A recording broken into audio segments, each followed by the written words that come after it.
સુરતના અમરોલીમાં પરિણીત યુવકે દિવ્યાંગને ગર્ભવતી બનાવતા પોલીસે ધરપકડ કરી।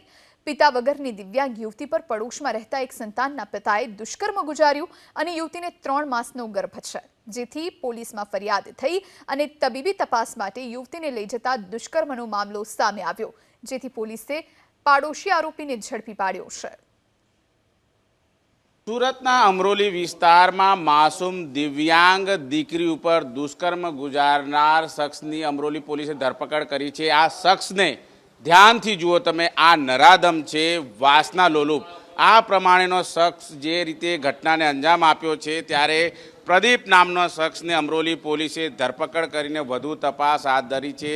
જે પ્રમાણેની માહિતી મળી રહી છે, આ નરાધમે દિવ્યાંગ દીકરી સાથે દુષ્કર્મ આચર્યું હતું અને ત્યારબાદ ફરાર થઈ ગયો હતો। જો કે આ બાબતની જાણકારી મળતાની સાથે જ ફરિયાદ નોંધાવવાની તજવીજ હાથ ધરવામાં આવી હતી। ત્યારે દ્રશ્યમાં જોઈ શકાય છે, આ શખ્સ છે એના વિરુદ્ધ કડકમાં કડક કાર્યવાહી થાય તેના માટે અત્યારે હાલ તપાસના ધમધમાટ શરૂ કરી દેવામાં આવ્યા છે।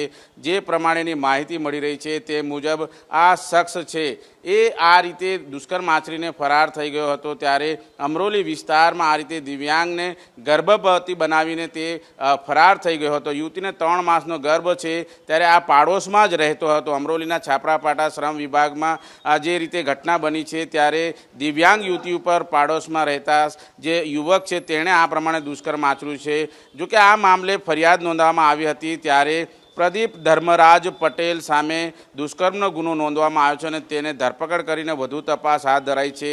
આ રીતે જે પ્રદીપ છે એ અત્યારે એક સંતાનનો પિતા છે અને એમ્બ્રોઇડરીના કારખાનામાં કામ કરે છે। મૂળ યુપીનો રહેવાસી છે અને આ રીતે 18 વર્ષીય જે દિવ્યાંગ દીકરી હતી તે બોલી શકતી ન હતી, તેની સાથે દુષ્કર્મ આચર્યું હતું। આ નરાધમને ઓળખી લો। આ ક્યાંક પણ નજરે આવે તો એના વિરુદ્ધ કોઈ પણ ગુનો અગાઉ બનેલો છે કે કેમ તેની તપાસ અમરોલી પોલીસને તાત્કાલિક ધોરણે કરવામાં આવે, જેથી અમરોલી પોલીસ વધુ ફરિયાદ દાખલ કરીને કાર્યવાહી કરી શકે છે।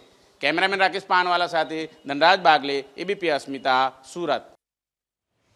તો પાડોશી આરોપીની અંતે પોલીસે ધરપકડ કરી છે। દિવ્યાંગ પર દુષ્કર્મ આચર્યું અને ત્યારબાદ દિવ્યાંગને ગર્ભ રહી જતા સમગ્ર મામલો પ્રકાશમાં આવ્યો। તો અમરોલી પોલીસે આ નરાધમને ઝડપી લીધો છે અને વધુ તપાસ શરૂ કરવામાં આવી છે। આ નરાધમ એક સંતાનનો પિતા છે, જેણે પાડોશમાં જ રહેતી દિવ્યાંગ યુવતી પર દુષ્કર્મ આચર્યું। પાડોશી આરોપીની પોલીસે હાલ ધરપકડ કરી લીધી છે। તો સુરતની આ ઘટના, સુરતમાં દિવ્યાંગ સાથે દુષ્કર્મની ઘટના બની।